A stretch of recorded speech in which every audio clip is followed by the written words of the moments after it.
Vamos ver se a gente consegue aqui falar um pouco sobre um problema que não é só da área de saúde. Mexe com a economia, mexe com migração, mexe com mudança climática, mexe com praticamente tudo que a gente vê aqui no PPED. Passa o próximo aí.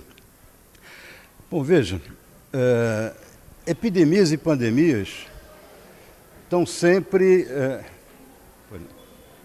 Oi, tudo bom?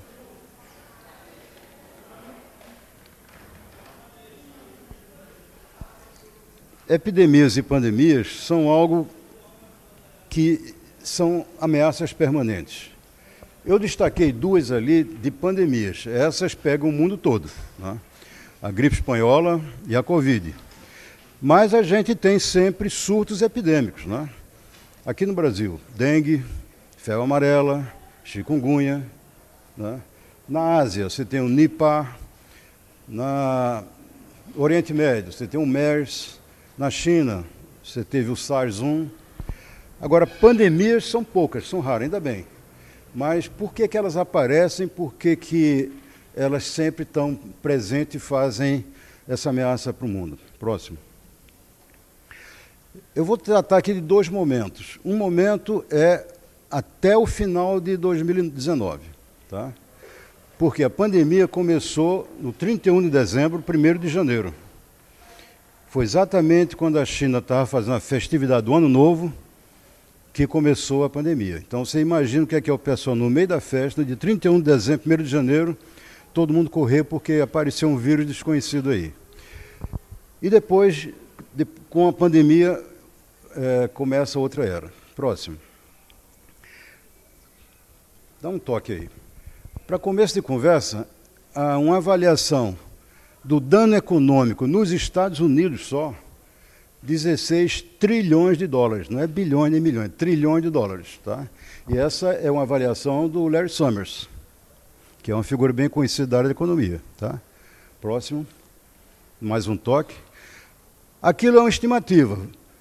Um outro estudo diz que vai de 10 a 22, 16 ele acha que é a média. Então veja o impacto econômico de uma pandemia que só nos Estados Unidos, isso é um dado antigo, tá? E a pandemia continua a fazer muitas vítimas lá. Então, é um impacto econômico inquestionável. Próximo. Bom, então, é possível prevenir a pandemia? É possível detectar, impedir as consequências? Se vê uma epidemia, o que é que está causando ela? Qual é o patógeno? Como é que ele se transmite? Pelo sangue, pela urina, pelas fezes, pelo ar. São problemas que cada pandemia é diferente. Essa pegou todo mundo de surpresa. Pegou todo mundo de surpresa. Ninguém sabia que uma pandemia transmitida pelo ar seria tão danosa. Próximo. Esse trabalho de 2012 eu gosto muito, porque ele dá, digamos assim, uma espécie de mapa de ação. Primeiro, é um trabalho longo, dezenas de páginas. Nesse mapinha aí, onde está mais para laranja ou vermelho, são os locais que se acha mais propenso a ser gerador de pandemia. É daí que pode surgir aquele bichinho chato, é daí que pode surgir algo que vai impactar muito. Próximo.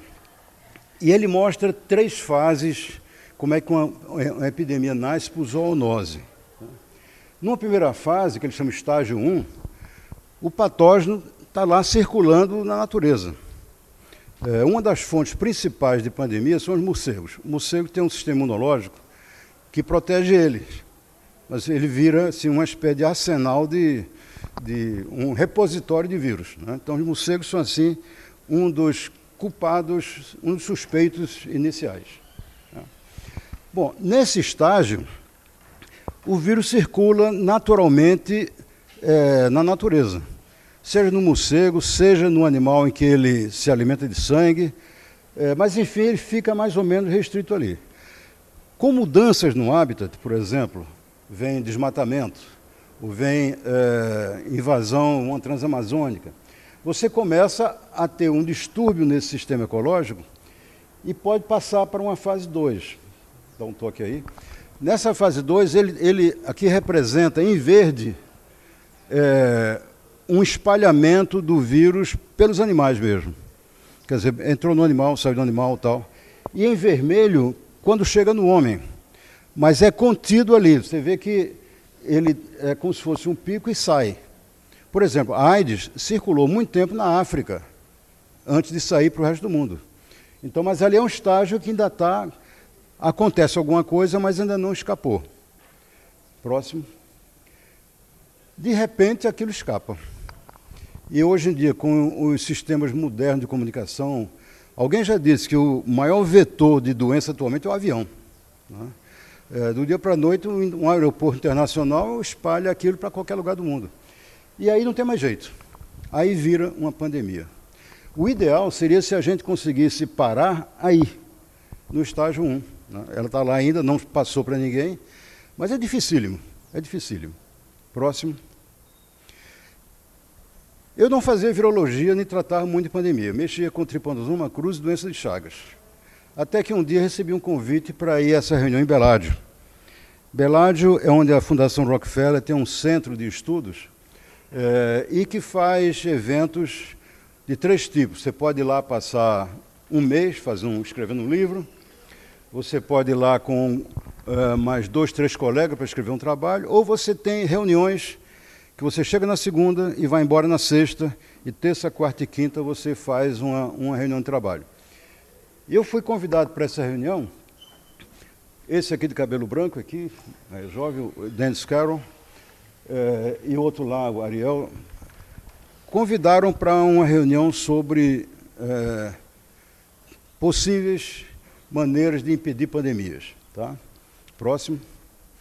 E já era algo que estava meio no ar. Esse trabalho aí do Holmes, esse Holmes é um australiano, bem conhecido, ele já dizia, dá um toque aí, ele já dizia que a gente tinha que ter uma espécie de vigilância virológica, que a gente deveria tentar conhecer quem são os futuros culpados que estão circulando por aí. Próximo. Bom, aquele evento, aquela reunião lá em Beládio, levou a 2 papers, um na Science, esse foi o paper da Science. O pessoal que foi naquela reunião, eu inclusive, a gente propôs que se organizasse uma espécie de um projeto Viroma Global, que era conhecer todos os vírus que estão circulando no mundo. Tá? Era uma meta, um objetivo bastante ambicioso, mais ou menos seria, a gente devia ter, olha, tem 25 famílias que podem infectar o homem, você tem mais ou menos 1,67 milhões de vírus, e se a gente concentrar entre essa faixa aqui, a gente vai conhecer o futuro culpado. Tá? Próximo. E fizemos um segundo artigo no Boletim da Organização Mundial de Saúde, dizendo que a gente precisava construir um atlas, ou seja, vamos mapear os inimigos, vamos saber quem é que está por aí, quem é que pode um dia vir a causar uma pandemia. Próximo. Só que muita gente não gostou dessa ideia, principalmente o Holmes. Está aí ele. Ele disse, muito caro, ele fez um engano sério, a gente vai trabalhar nisso.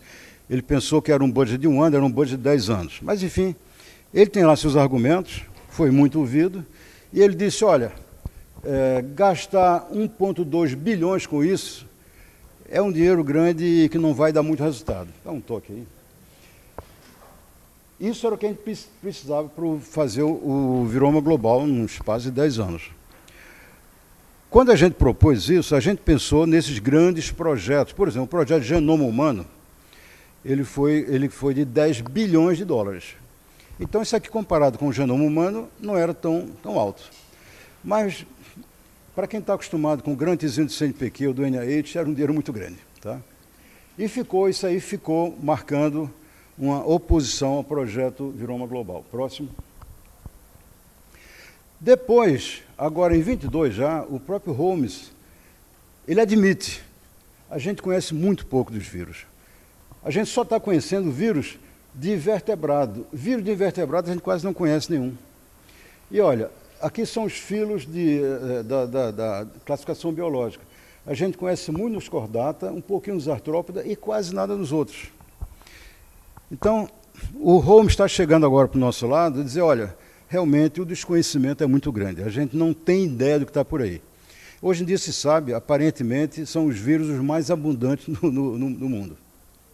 Próximo. Esse slide é muito interessante, porque até dezembro de 2019, a cooperação era um mundo globalizado, você tinha uma cooperação sem problemas, sem limites. Tá? Essas são fotografias que eu tirei em junho de 2019, se lembra, a pandemia só começou em dezembro, janeiro do ano seguinte. Essa que está aí aqui, a Xi Zhengli, ela foi apelidada depois da Mulher Morcego, Batwoman. E foi ela que foi a mais acusada de ter sido a responsável por desenhar o vírus e jogar o vírus fora. Tá? Ela foi bullying mundial por isso. Mas veja, ela veio aqui, uma pessoa simples, vieram esses 8 chineses, que a gente colabora muito com eles. Quando eu vi esse slide, fui eu que tirei esse retrato, ela apresentando, eu disse, my God, essa menina está mostrando o que vem por aí. Olha, coronavírus de morcego associados com doença animal e humana. Ela trabalhou quase 15 anos nisso, em tentar estudar como os morcegos mantêm os vírus, como os vírus se infectam os morcegos, tudo. Quer dizer, ela era assim, um especialista nesse negócio. Uma pessoa muito simples. Mas quando eu olhei os 3 slides, assim, eu acho que ela está predizendo uma própria pandemia, porque está tudo aí no slide. Né? Próximo. Esse slide mostra como a gente tinha uma cooperação muito intensa com a China, muito intensa mesmo, que começou naquela reunião de Beládia. Né? Esse que está aqui, o Jorge Gal, né? Que está ali junto, estou sentado junto dele, quando em Beládia ele era um pesquisador da China. Logo depois ele virou o diretor do CDC chinês. Ou seja, assim como você tem um Centro de Doenças e Controle dos Estados Unidos, a China tinha um China CDC. E ele virou o diretor do CDC chinês. E a gente tinha uma colaboração total, franca. Por exemplo, nessa viagem, isso são fotografias que a gente tirou na cidade chamada Chengdu, onde tinha vários eventos e a gente participou de vários. Eu levei 3 pós-docs da Fiocruz, o Guilherme, o André e a Andressa, e o André, que é do PEPED, ele é doutorando do PEPED e está indo para a China agora. Ele ganhou a bolsa da CAPES, está indo para a China agora, e ele é fanático pela China, ele estuda, ele passou, o mestrado dele foi 1 ano na Inglaterra, 1 ano na China, ele fala um pouco de chinês, e vai agora fazer o doutorado dele, a tese lá. A Júlia e outros foram da banca de qualificação do André. Então, era assim uma relação perfeita, normal, de colaboração. Essa aqui também, a gente teve reuniões lá, do projeto Viroma China. E todo mundo foi convidado, um fluxo total de informações e convivialidade. Próximo. Bom, aí chega a pandemia. Aí chega a pandemia aqui, próximo. E aí o mundo mudou completamente, completamente. Eu costumava acompanhar dia a dia a evolução da pandemia, isso aqui são gráficos do Financial Times, mas assim que a pandemia começou a se falar, quem começou foi o Trump, o vírus chinês. O Bolsonaro repetiu, o vírus chinês, a vacina. Então veio toda uma carga de xenofobia com tudo que se referia à China. O que se referia à China era proibido. E aí, qualquer tipo de colaboração começou a ser paralisada. A OMS montou uma comissão de mais de 20 pessoas, eles passaram 1 mês na China, fizeram um relatório muito interessante, mostrando como é que tinha sido o começo da pandemia. Tá? Próximo. Aqui no Brasil, a gente foi impactado por uma outra coisa diferente. Quando houve a epidemia de Zika, talvez algum de vocês se lembrem, que o Brasil se destacou. Inclusive, toda a questão de mostrar que a microcefalia, toda aquela série de crianças, milhares de crianças, principalmente lá em Pernambuco, que nasceram com microcefalia, aquilo foi devido ao vírus. Né? Só que aquele vírus, o vírus da Zika, ele é classificado como nível 2 de segurança. Nível 2, quer dizer, não é uma segurança tão estrita. Muitos laboratórios, muitas universidades têm laboratório de segurança nível 2. Você tem laboratório nível 1, 2, 3 e 4. 4 é aquele em que você tem que usar escafandro, sabe? Aqueles são os vírus mais perigosos. O Zika era vírus 2, então a Fiocruz podia trabalhar muito bem. A Fiocruz tem nível 2 na maioria dos locais já está. Só que quando chegou o Covid é nível 3. E aí, quem pode trabalhar com Covid? A Fiocruz tinha a gente chama 1,5 laboratório. Eram 2, mas um era tão utilizado que não dava vazão. A gente escreveu, próximo, esse artigo a gente mostrou que a gente tinha muito poucas facilidades nível 3 e geograficamente, praticamente toda a Amazônia você não tem nível 3, agora tem 1. Então a gente ficou com um problema enorme, muita coisa para fazer e cadê a infraestrutura? Você não pode obrigar uma pessoa a trabalhar com o Covid numa sala de menor segurança. Você é quase corresponsável por infectar uma pessoa, tá? Um fato interessante é que a última revisão desse trabalho eu fiz na UTI. Na última semana, estava para ser o trabalho, saiu no finalzinho. A última revisão foi no celular. Bom, próximo. Mas para vocês terem uma ideia do problema que a gente está...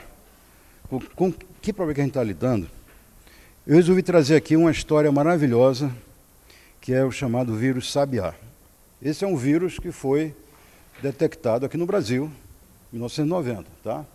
E aí tem vários artigos, eu vou contar um pouquinho por que essa ameaça do Sabiá é interessante a gente prestar atenção. Próximo. Ó, esse é um autor, um trabalho do Rio Grande do Sul, da Universidade do Rio Grande do Sul, que mostra, quer dizer, ficando atrás dos perigos escondidos. A curta história do vírus Sabiá. Esse vírus foi descrito pela primeira vez em 1990 no Brasil. Tá? A literatura até então mostrava 4 infecções pelo Sabiá. 2 no campo, e as 2 fatais. Quem foi infectado morreu do vírus Sabiá. E 2 foi acidente de laboratório. 2 foram acidente de laboratório. Uma no Brasil, uma no exterior. Próximo. Esses eram os 4 casos conhecidos de infecção pelo vírus Sabiá. Tá? 2 em São Paulo, depois o vírus foi isolado, foi estudado lá em Belém do Pará, teve uma infecção no laboratório. Uma pessoa, um pesquisador, trabalhando no Pará, levou o vírus com ele para os Estados Unidos, hoje seria proibido, ou teria maneira de fazer isso, e lá ele se infectou.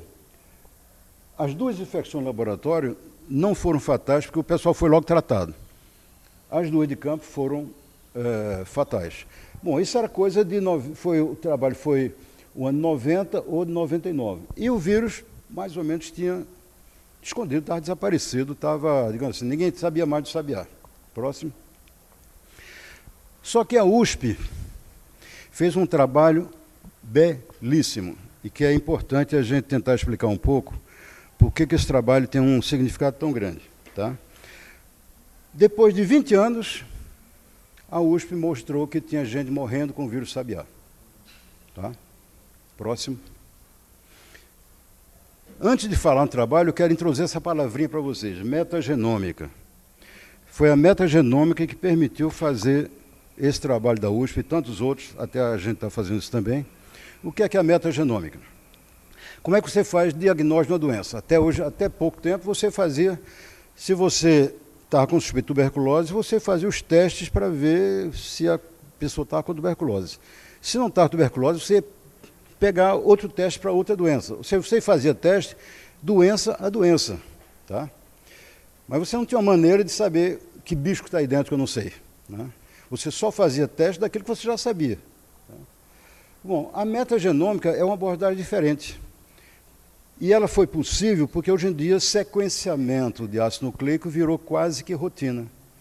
Então, o que é que você faz? Você pega uma amostra, diz, eu não sei que bicho está aqui dentro, vou sequenciar tudo e ver se tem alguma coisa lá no catálogo. Tá? Próximo. Esse foi o trabalho. Olha quantos atores. Né? A gente está ficando agora numa época que trabalho de um só autor na área biológica é raro. Esse foi um trabalho praticamente no grupo da USP, tá? Publicado nessa revista, e esse trabalho é belíssimo. Próximo. Olha aqui, a primeira vez que o vírus sabiá apareceu foi a Estrela Capital, de São Paulo, tá? Então, o primeiro foi detectado em 1990. O primeiro caso foi aqui de um agricultor, trabalhava no campo tal, e veio a falecer. O segundo caso foi aqui, em 99. E, desde 99, não sabia onde é que estava o sabiá. Tá? Bom, a USP começou com a tecnologia de metagenômica, ela começou a ver, será que tem gente morrendo aí de doenças que a gente pensa que é febre amarela, outra coisa, e pode ser o sabiá?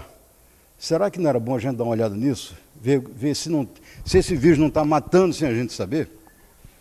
Próximo. Não, volta um pouquinho aí. E eles, na realidade, detectaram esses dois casos. Tá? Como é que eles detectaram esses dois casos? Agora o próximo. Não vou entrar em detalhe, vou focar nessa parte superior da tela. Próximo. Olha aqui. Esse é um paciente. Tá? Esse paciente adoeceu em 30 de dezembro de 2019. Tá? Foi piorando, foi para o hospital. Em 7 de janeiro foi transferido para o Hospital das Clínicas com o diagnóstico de febre amarela. Então, olha, esse cara... Febre amarela é uma febre hemorrágica. Tá? Bom, foi, ninguém conseguiu dar. Morreu em 11 de janeiro. E aqui vem... O que é que eles fizeram aqui? Pegaram o que foi possível de amostra do paciente e começaram a fazer metagenômica. Quer dizer, o que é que tem aqui dentro, o que é que tem aqui dentro, o que é que tem aqui dentro. E identificaram pela primeira vez aqui, com sequenciamento pelo Illumina, que tinha um vírus da família chamado Brasil Mamarenavírus. Com mais sequenciamento, chegaram e viram que tinha realmente o vírus sabiá. Esse é o paciente 2. O paciente 1 do slide passado, mesma coisa. Então, 2 pacientes que tinham morrido por febre amarela, o diagnóstico era errado. Eles morreram pelo vírus sabiá. E ninguém sabia. Quer dizer, a gente está com ameaças que estão por aí, só que a gente não diagnosticava, não sabia o que está acontecendo. E esse trabalho mostra claramente, a gente tem que tomar cuidado com aquelas doenças que ainda não são usuais, mas estão aí. E esse vírus, você vê, ele está na periferia de São Paulo, o estado mais populoso do mundo. Tá? E só foi possível detectar por essa nova abordagem. Eles fizeram depois teste sorológico de todo HCW Healthcare Workers. Eles testaram todo o pessoal de enfermaria, de fisioterapeuta, todo mundo, ninguém tinha se contaminado. Ou seja, o vírus aparentemente tem pouca capacidade de se transmitir, o que é uma boa notícia. Tá? Porque todo o pessoal que tratou... E olha, esse vírus exige nível 4. A gente não tem no Brasil laboratório nível 4. Todo mundo trabalhou no que deu, né? Eles fizeram tudo nível 3, o que é bastante perigoso. Mas mostrou que esse vírus está matando, mas ele não é tão perigoso. Tá? Mas a gente sabe que os vírus evoluem e vai tratar disso. Próximo. A gente viu isso antes dele com outra doença. Durante muito tempo, chikungunya circulou por aí. E ninguém sabia. É dengue, é dengue, é dengue, é dengue. Quando a gente começou a fazer metagenômica, a gente mostrou que no Rio de Janeiro, chikungunya estava circulando há um ano sem ninguém saber. Mas quando você pegou os casos de dengue, fez sequência, não era dengue, era chikungunya. Ou seja, isso está mostrando que a gente tem que mudar radicalmente a tecnologia que a gente usa nessa área de vigilância sanitária. Próximo. Bom, aí veio o pesadelo. O Trump começando a falar do vírus chinês, Bolsonaro repetindo, todo mundo repetindo. Veio essa carta publicada na Science por uma série de autores, está aqui todos eles. 2 já se arrependeram profundamente de ter escrito essa carta. Mas, enfim, a carta dizia o seguinte: temos que investigar a origem desse vírus. De repente, esse vírus escapou de um laboratório chinês mesmo. Próximo. E aí um fato impressionante. O Biden pede ao FBI para dizer qual é a origem do vírus. Gente, a gente nunca viu isso. O FBI, a polícia, agora ser chamada para dizer qual é a origem do vírus. Então, com isso aí, mostrou o nível de neurose que está nos Estados Unidos com isso. Tá? Bom, O FBI tentou, mas não achou nada, enfim, mas ficou aquela ameaça no ar. Qual foi a consequência disso?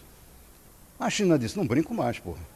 Sabe, você agora tudo, a culpa é nossa, então está parado, parou com a colaboração, parou tudo, aí virou aquela coisa de está cada vez pior, né? Próximo. E virou uma zorra total. O Twitter virou agora uma fábrica de acusações, você tem anti-ciência, você tem pessoal que é anti-mudança climática, você tem os anti-ciência, anti-vacina. Esse aí foi uma das historinhas publicadas de 30 páginas sobre a origem do SARS-CoV-2. Aqui é interessante, tem um pangolim que diz assim, não olhe para mim, não fui eu. O pangolim foi um dos animais suspeitos de estar com o vírus, né? Então, mostra um pouco o que está rolando sobre acusações nessa área. Próximo. A coisa ficou tão séria que a OMS resolveu fazer um comitê específico para pesquisar as origens do sago. E ela adotou uma conduta ímpar.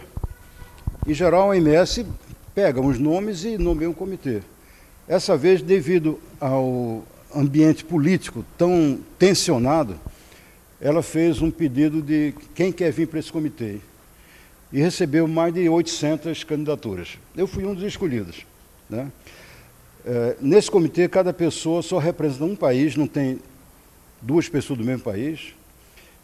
E você tem, então, o que eu chamo uma mini Assembleia Mundial da Saúde.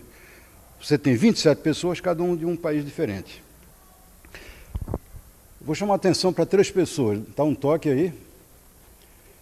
Esse é o Vladimir Dekhtov, da Rússia. Dá um toque aí. Estou eu ali. E o terceiro, chinês. Por que é que eu escolhi esses 3? Próximo. Porque o primeiro relatório que saiu... Dá mais um toque. O primeiro relatório que saiu... saiu em junho desse ano, dizia que todas as hipóteses são possíveis. Ou é a origem zoonótica, ou é a falha dos chineses.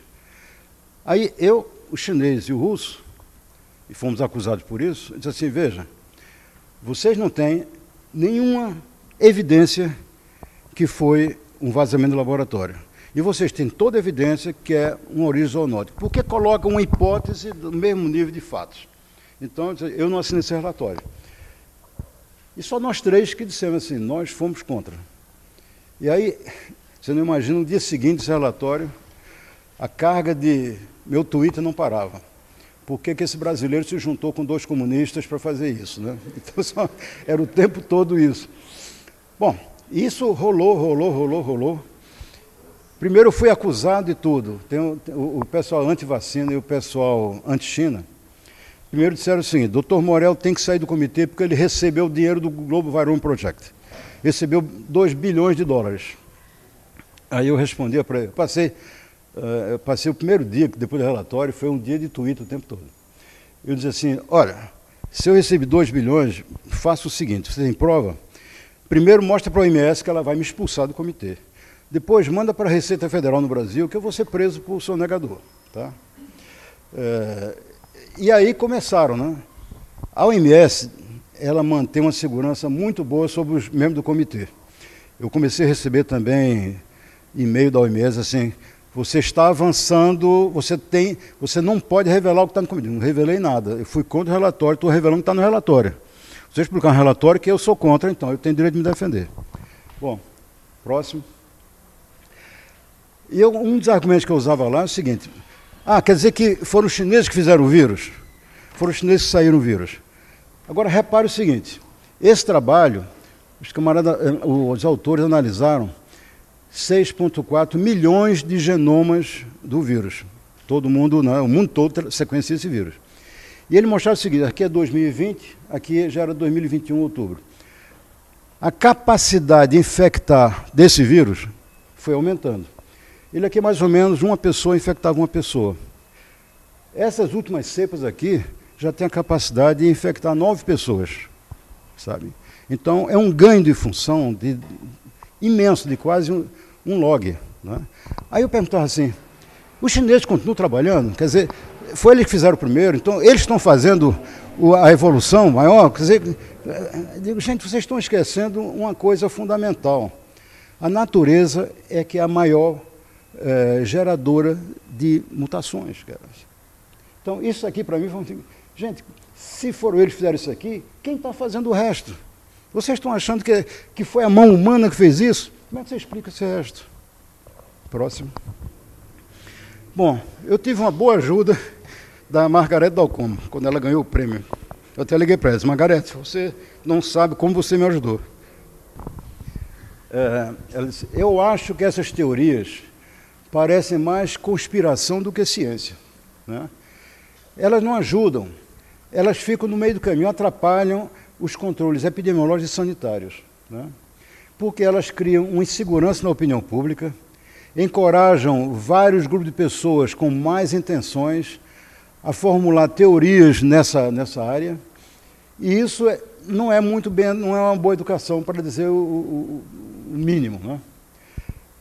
O que a gente precisa no mundo todo é seguir as normas de saúde e vacinar. Naquele tempo você tinha ainda uma grande área de gente que não se vacinava. Então a Margareth, eu disse, Margareth, que bom que você botou o dedo na ferida e mostrou que essas teorias de vazamento do laboratório não ajudam nada. Próximo. Eu já estava com a apresentação praticamente pronta, quando aí chegou o relatório da comissão Lancet. Próximo. Essa figura aí você deve conhecer, né? Porque como economista internacional, Jeffrey Sachs é uma figura conhecidíssima. Conhecidíssima. Eu tive umas 2 vezes com ele, porque quando eu trabalhei na OMS, de 99 até 2004, ele foi o relator da Comissão de Macroeconomia e Saúde. E era até uma coisa que eu dou muito no curso aqui sobre essa comissão. Ele teve um papel muito interessante naquela comissão, e a gente teve algumas boas discussões. Mas ele é uma figura muito complicada, muito complicada. Ele publicou esse paper, agora em maio, que foi uma surpresa para todo mundo. Por quê? Ele começou a dizer nesse paper, no PNAS, que o culpado pela geração do vírus foi as firmas biotecnológicas americanas. Eu digo, bom, aí agora ele surtou. E agora ele surtou e jogou, tirou da China, botou para os Estados Unidos. Bom, ele foi nomeado o coordenador de uma comissão Lancet, né, para estudar a origem da Covid-19. Próximo. Mas eu queria voltar um pouco tempo atrás, não sei se vocês leram esse livro. Essa aqui é uma tradução bem recente para o português, até eu gostei muito do título, porque eu ficava sempre cismado, de bode econômico, mas a tradutora deu o toque exato. Nesse livro, eles fazem uma análise do papel do Jeffrey Sachs no empurrão final da antiga União Soviética para acabar. Né? E o Jeffrey Sachs foi um dos 2 ou 3 economistas que disseram o seguinte, tem que privatizar logo, senão o comunismo volta. Né? E com isso, houve uma hecatombe sanitária. Por quê? O sistema da União Soviética era um sistema planejado, de cima para baixo. Então, por exemplo, para você fazer um determinado produto, a fábrica A fazia uma parte, a fábrica B fazia outra, a fábrica C fazia outra. Quando você privatizou, aquilo desarrumou tudo.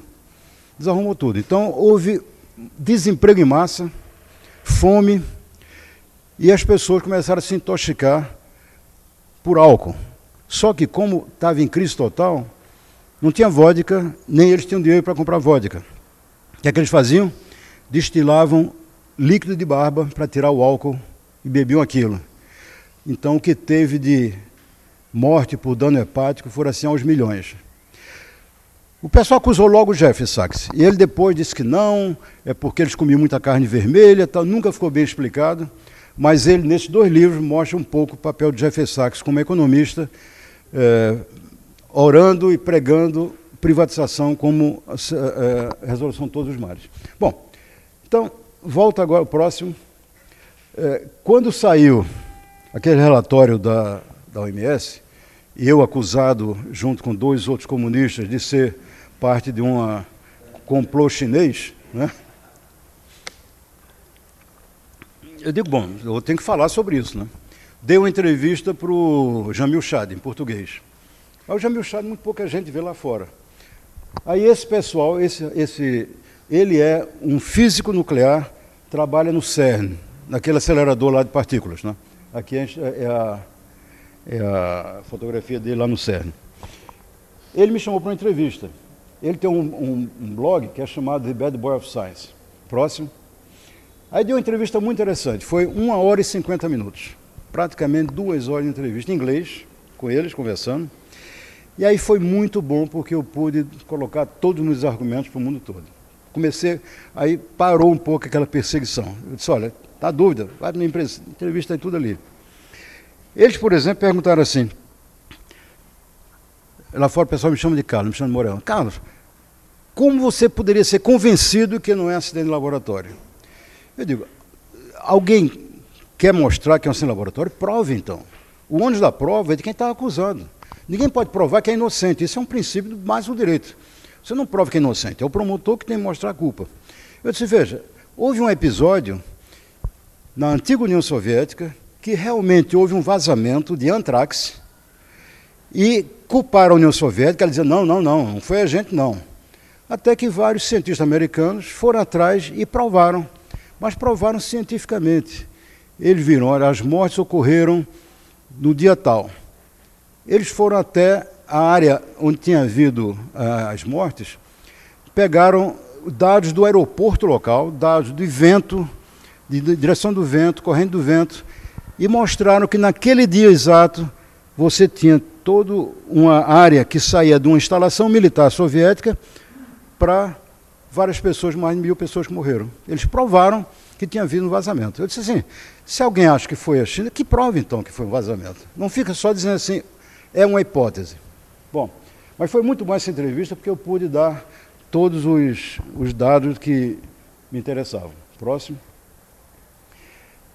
E aí veio a grande novidade, que foi 2 trabalhos na Science, no meio número da Science, do Vorobei e do PK, são 2 equipes, cientistas americanos, né, e que mostraram cientificamente que a origem do vírus não tinha sido o laboratório, porque lá em Wuhan, uma cidade grande, a pandemia começou num lugar, o vírus onde eles acusam de ter escapado é um laboratório no outro lado, muito longe. Bom, eles fizeram um estudo muito interessante. Esse aqui foi um estudo de localização dos primeiros casos. Onde é que apareceram os primeiros casos lá na China? E esse aqui foi um estudo mais filogenético, de análise da sequência dos vírus desde o aparecimento. Tá? Próximo. Por exemplo, o trabalho do Vorobei, ele mostrou claramente que todos os primeiros casos tinham surgido juntinho do mercado onde vendia caça, onde vendia animais vivos, onde, enfim, se vocês têm curiosidade, é só botar Runa Market, tem vários vídeos. Aquilo é uma zorra total. Não é só lá, você tem vários mercados, no Brasil também, na minha cidade, Recife, o mercado de São José também se vendia tudo, né? Se vendia caça, agora está mais. Mas ele mostrou claramente, inclusive por GPS, os dados todos, foi um trabalho super bem feito, mostrou a concentração dos casos numa área desse mercado, que era exatamente a área onde se vendia animais vivos, caça, a pessoa podia comprar qualquer coisa, me dá metade de um pangolim, metade disso, é aquela coisa que já devia ter sido encerrada há muito tempo. Tá? Próximo. Bom, volta 1. Esses trabalhos aqui é do dia 26. No dia seguinte já, próximo agora, o diretor do CDC foi exonerado. O motivo oficial é que ele tinha completado 60 anos. Então, a aposentadoria é forçosa depois de 60 anos. Já há teorias que dizem assim, tudo bem, mas há uma certa flexibilidade. Algumas pessoas não se aposentam com 60 anos. Mas ele estava numa posição muito sensível, muito sensível. Ele cometeu talvez alguns pecados na China. Ele disse, por exemplo, que as vacinas chinesas não eram as mais seguras, que deviam também ser melhoradas. Isso não foi bem visto. Então, há hipótese de ele ter sido aposentado, ou por idade, ou também por incompatibilidade com a linha mestra do Partido Chinês. Mas, enfim, ele é meu colega pessoal, eu me comunico com ele várias vezes pelo WeChat, ele é uma figura, ele tem doutorado em Oxford, na Inglaterra, em Harvard, ele é da Sociedade Americana de Ciência e da Sociedade de Medicina Americana e da Academia Brasileira de Ciências. Ele tem assim, mais de 400 papers, é um dos melhores cientistas de todo mundo. Mas, enfim, tiraram ele, ou ele saiu do CDC. Com isso, a gente perdeu uma mudança complicada. Tanto que a gente está fazendo, a Fiocruz tem um convênio com o CDC, já assinamos a renovação com o novo diretor e a colaboração está seguindo. Mas mostrou um pouco como essa área de onde quem foi o culpado, foi o laboratório de segurança, foi o mercado de animais vivos, não é? Isso está muito, muito sensível ainda. Próximo. E aí chega o Jeffrey Sachs. Jeffrey Sachs, com essa comissão Lancet, ele reuniu muitos intelectuais americanos, muitos cientistas, muito public health people e tal, e vem trabalhando há quase uns 2 anos nessa comissão. Eu conheço várias das pessoas da comissão e vários deles se saíram da comissão. Né? Disse assim, Morel, a gente não dá para trabalhar com o Jeffrey Sachs. Ele quer que saia o que ele colocou, o que ele coloca. Então, muitas pessoas saíram. Eu, pessoalmente, aconselhei 1 ou 2, disse, olha, é frio ficar nessa comissão. Eu sairia antes do relatório sair. Bom, saiu o relatório da comissão. Tá? Saiu agora, dia 14, por isso que eu tive que fazer, tive que botar esse slide, porque não dá para esquecer isso. Próximo. E aí, qual é a grande conclusão do Jeffrey Sachs? Há 2 hipóteses. Né? Uma que é uma origem zoonótica, outra que é um laboratório. E ele trata as duas igualmente. Só que todos os dados, inclusive aqueles 2 da Science, não são os únicos, todos os dados mostram que essa pandemia surgiu como todas as outras pandemias, uma origem zoonótica. Foi a partir do comércio de animais, foi a partir daquilo ali, sabe? Não, ele tenta colocar no mesmo nível uma maquinação que foi um vazamento proposital dos chineses, ou alguém se infectou e não diz nada e saiu e contaminou o mundo. Só que só há evidência para a zoonose, não há evidência para outra. No final desse trabalho, ele agradece a Jess Bloom, a Lina Chan, David Albright e David Hummer. São pessoas os mais ativos em anticiência e antivacina. Você pega a ficha desses 4 pessoas, são os líderes assim, em anticiência e antivacina. Tá? Então, é uma vergonha esse negócio. Próximo. E aí veja um pouco a consequência desse lançamento desse relatório. Esse aqui, por exemplo, é de dia 14. Isso aqui é um jornalista do Telegraph dizendo que esse relatório sobre a Covid sugere que os vírus vazaram em um laboratório americano. Ele agora ainda misturou mais as coisas. É como se a colaboração dos Estados Unidos com a China tivesse gerado um vírus, quer dizer, é como se os Estados Unidos tivesse transferido a tecnologia de ganho de função para a China. Quer dizer, uma maquinação sem o menor pé. E esse é o Jeffrey Sachs. Veja, pergunta ali. Foi a biotecnologia americana que criou o Covid-19? Quer dizer, ele só foi tumultuar o meio de campo. Isso é um absurdo. Hoje, antes de vir para cá, eu botei 3 mensagens no Twitter. A primeira foi o seguinte. Os trabalhos, aqueles 2 trabalhos da Science, foram publicados em julho.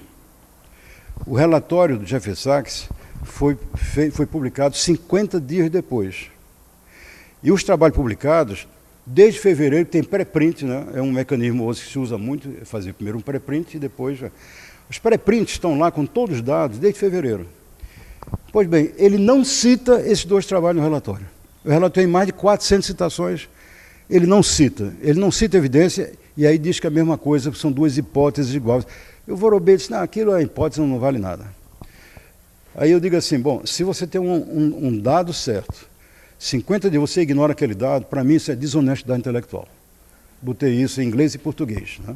Então, vai ter problema, mas eu gosto de jogar isso fora.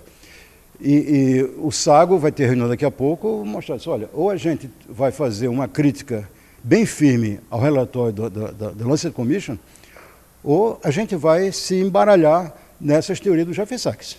Isso é um absurdo total. Tá? Bom, era mais isso que eu tinha a dizer. Próximo. Esse é um pouco de onde vêm os recursos, né, do nosso centro lá. Quando o pessoal começou a dizer que eu tinha recebido muito recurso da China e tal, eu disse assim, olha, da China eu só recebi, pela parceria, um empréstimo, nada de dinheiro. Nosso recurso é muito mais pelos INCTs, como é o PPED, como a gente colabora com vários INCTs. Enfim, isso é um pouco o que a gente tem. Próximo. E o nosso Instituto Nacional, a gente trabalha muito nessa área, chama de Ciências Transnacionais. Né? Junto com a Ciência Hoje, a gente tem uma coluna mensal.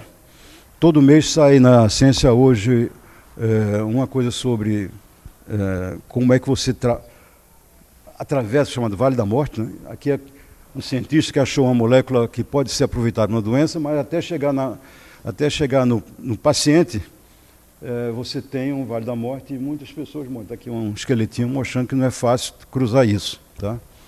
E é um pouco isso que eu dou no curso daqui, que infelizmente esse ano não pude dar, próximo, mas é um pouco a área que a gente tenta assim, colaborar aqui com o PPED. Tá? A parte de saúde, ela tem impactos econômicos, demográficos, né, de mudança de clima, muito interessante. Então, é uma área que eu estava conversando com o Prado e com a Júlia, a gente vai tentar institucionalizar mais essa relação Fiocruz